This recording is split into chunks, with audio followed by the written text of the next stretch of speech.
Nice to meet you. Nice to see you again.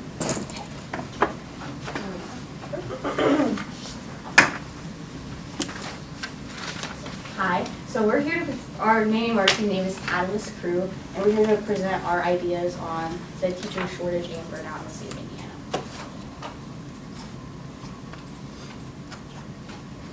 So our team consists of me. My name is Michelle Stankard. I am a senior here at the School of Ed. I am studying secondary education in science, so earth and space science, and I'm currently student teaching here at St. Charles Middle School. Hey everyone, my name is Jared Adley. I am also a senior at IU. I'm studying secondary science education, and currently I'm doing my student teaching at Bloomington High School South. So our goal is to provide support to existing teachers in the classroom, as well as trying to bring in more people to the schools as well. And we have a two-pronged approach, supporting teacher mental health and bringing in more support to the classroom with the overarching goal of just providing more support for teachers overall. So before we get into our two-pronged approach, I want to outline the case overview for you guys. So we are given $25,000 from the Department of Education, as you may have heard from other groups.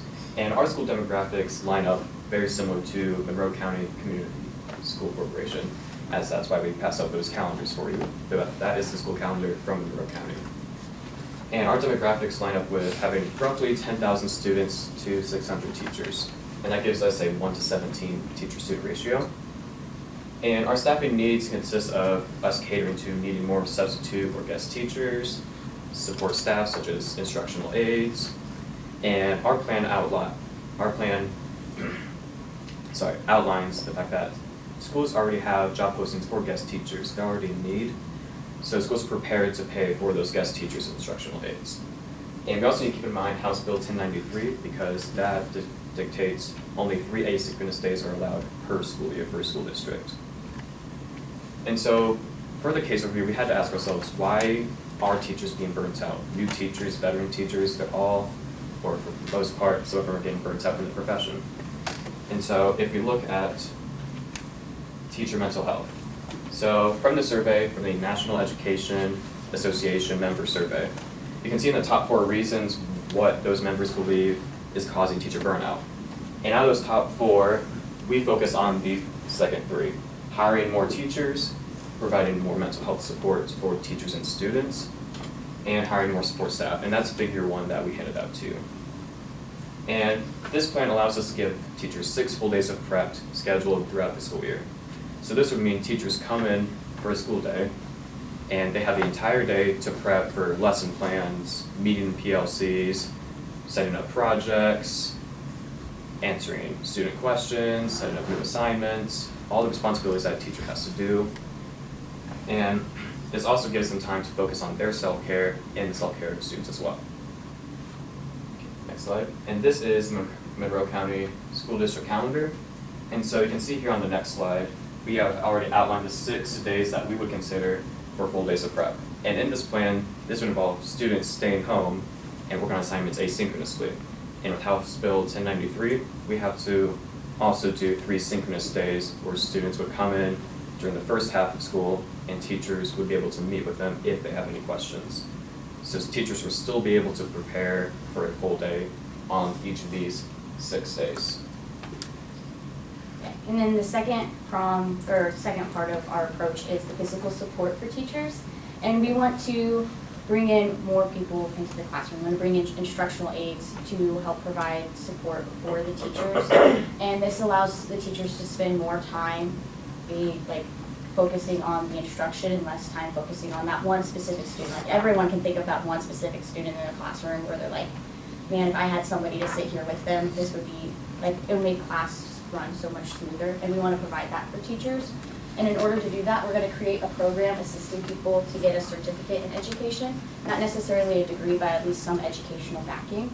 And then we are going to have those people work as guest teachers, substitute teachers, while they're taking those classes. And then afterwards, once they have that certificate, we can hire them on as instructional aides for our classrooms. So Ivy Tech has this program called the Career Specialist Program, where it is a certificate in education. This one specifically is secondary education. These are 5 core education classes. We've had to take them here at the School of Ed. It's just Ivy Tech has one, and it's transferable a lot to a lot of other places. It's very easily, you're very easily able to take the classes online from remote distances anywhere in the state. And with this, we would provide half the tuition support for individuals going into the program. And then they would take the classes while being a guest or substitute teacher for us.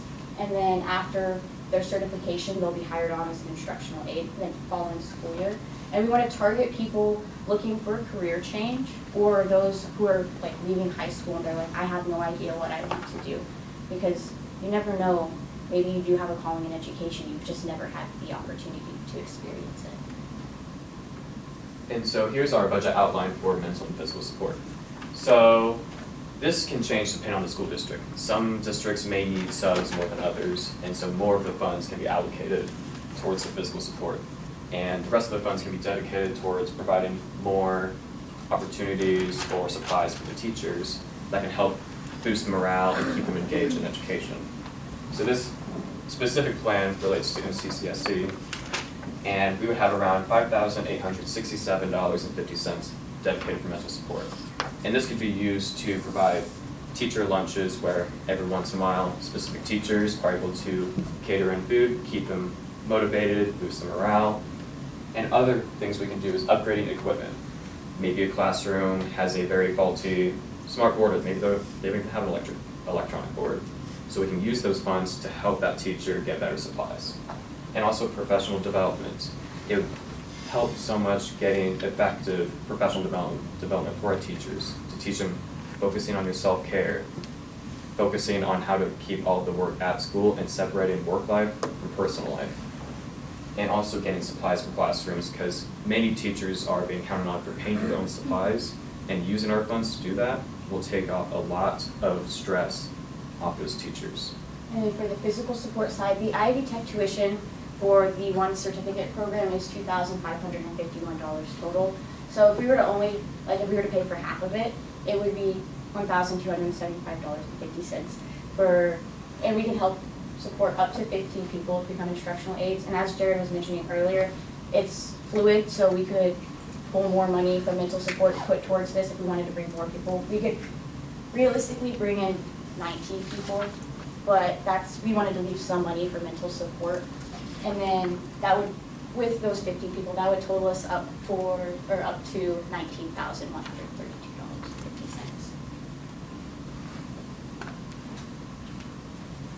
Do you have any questions for us?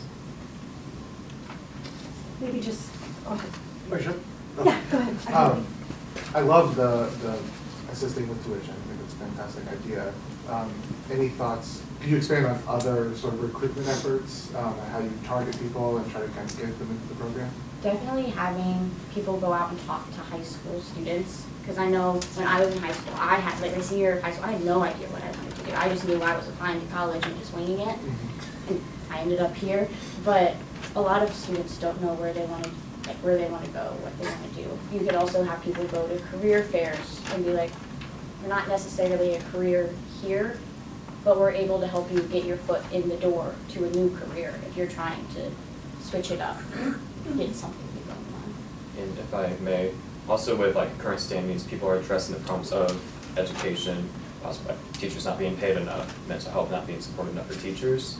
And so teachers going in and talking to students and talking about what they do enjoy about teaching can help motivate high school students who are seniors, start to pursue education, like dip their toe into it, become an IA, and see how that works out with them. And if not, they can consider something else. If they want to be a teacher, they can pursue that as well. I was also wondering about this untapped resource with the community.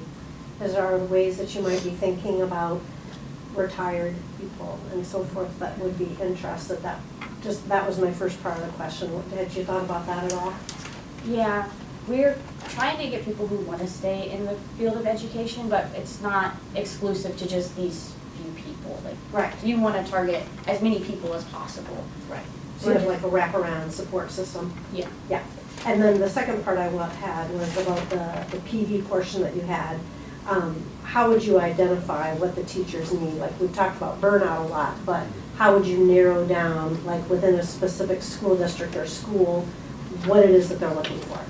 So what I would like to see is it being based off of department. So from my personal experience, the science department at MCCSC, there's a wonderful program called, I'm sorry, I forgot the name of the program, my teacher talks about it, but it's where the science department goes and they talk with a spokesperson and they walk them through how science occurs all around us. There's one specific one about the Northern Lights, and we would be able to learn more about the Northern Lights and get students interested in that, and that talks about like chemical bonds, and so chemistry, or chemistry part of ICP, will learn about like, this is occurring around us. So using that for professional development, but also schools can like send out a survey based on the department, what do these teachers want? And based off of what they want, we can cater to each department or school-wide. Thank you. Do you have to get the 15 credit hours in order to be an IA? You have to have some kind of educational backing to become an instructional aide in Indiana. And with those 5 credit hour classes, you can also apply for an emergency teaching license. If you were to say, hey, I want to get a degree in education, well, you can be a teacher with an emergency teaching license with those 5 classes in the certificate program. And then you continue on education classes on top of your teaching as well. So it just offers more, like it has something with your name on it saying, hey, I have this certificate that proves that I did it, instead of like, I took a class once. If that makes any sense. This may be a difficult question to answer. Do you foresee any sort of parent or community pushback to 6 e-learning days built into the calendar? I could see parents, however, we would also give parents information beforehand. So beginning of the school year, those days are already gonna be built in. It's not like snow days, where it's like, oh, next Monday, we have a day off. It's just No. like the eclipse day. Sure. It's a day that students have off this year that they would have never had off prior. But they know ahead of time so that they can plan accordingly. And then some school districts provide childcare, but that might be